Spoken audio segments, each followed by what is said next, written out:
breaking news.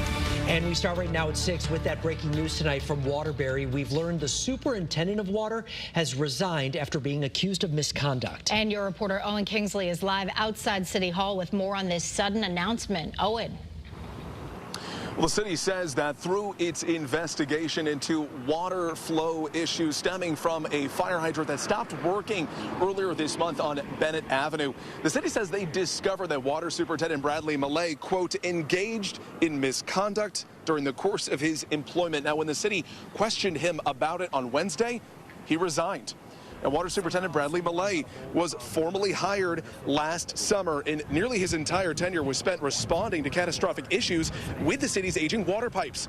Millay told me last year, in his more than 2 decades working in this field, he had never issued a boil water order. He did that twice last year, once during the water main break on Huntington Avenue in the fall, and the much more severe break on Thomaston Avenue in December that left most of the city without running water for 5 days.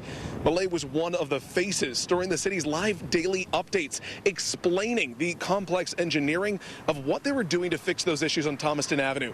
Millay has helped lead the city's effort to replace some of the system's aging and critical valves and help reduce the chance of one of those breaks from happening again. That work started earlier this month.